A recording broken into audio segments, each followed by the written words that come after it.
Assalamualaikum warahmatullahi wabarakatuh.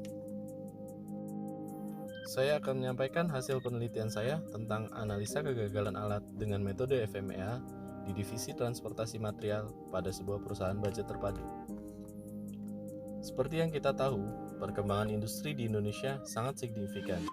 Hal ini juga menuntut untuk perusahaan mampu bertahan dan berkompetisi. Perusahaan harus bisa beradaptasi dengan keadaan dinamis seperti ini. Penyelarasan proses bisnis, optimasi, dan efisiensi mau tidak mau harus dilakukan untuk dapat bertahan.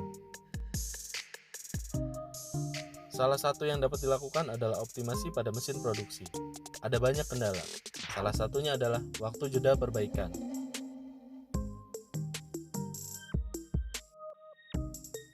Menurut Nina et al., perawatan dilakukan untuk menjamin mesin bekerja dengan baik, efektif, efisien, ekonomis, fungsional, dan optimal.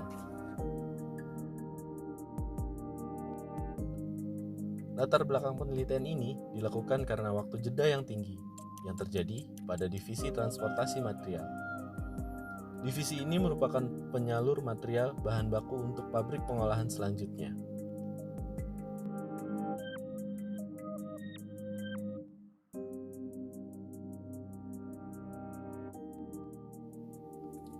Masalah yang terjadi adalah waktu jeda yang tinggi melebihi waktu toleransi yaitu 240 menit per bulan. Melihat hal ini, perlu dilakukan analisa penyebab dan evaluasi perbaikan yang harus dilakukan. Salah satu metode yang bisa dilakukan untuk menganalisa faktor risiko adalah FMEA, Failure Mode and Effect Analysis.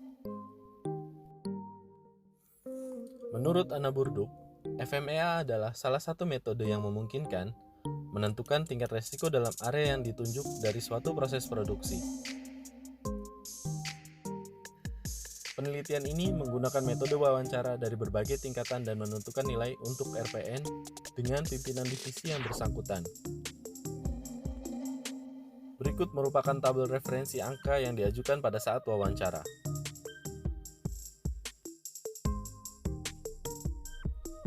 Untuk menemukan masalah mendasar pada waktu jeda, digunakan diagram tulang ikan untuk menemukan sebab akibat yang terjadi. Diagram sebab akibat ini berdasarkan metode manusia, mesin, dan metode kerja.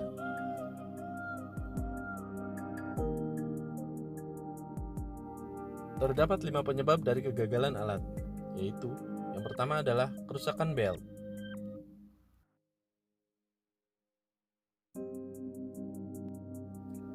Yang kedua adalah material.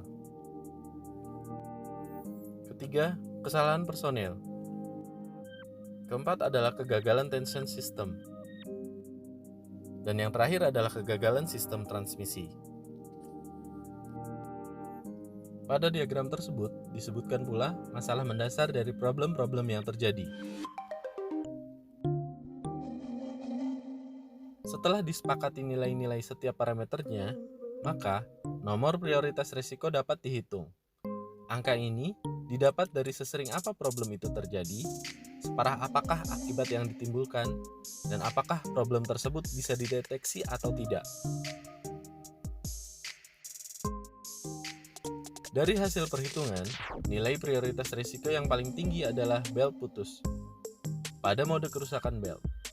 Masalah ini mempunyai nilai NPR tinggi karena menyebabkan hilangnya fungsi peralatan walaupun tingkat occurrence-nya rendah.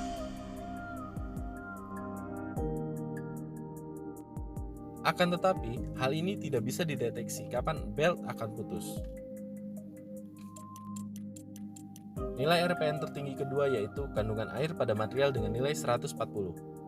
Masalah ini dapat menyebabkan berbagai macam masalah-masalah lainnya seperti belt slip, drum pulley slip, material tercecer, dan lain-lain.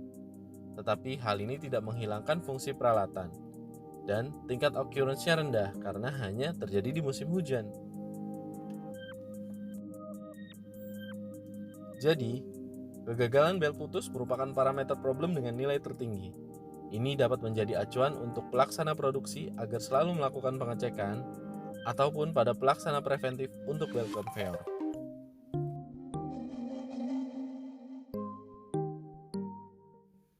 Itu saja yang bisa saya sampaikan, semoga bermanfaat. Terima kasih.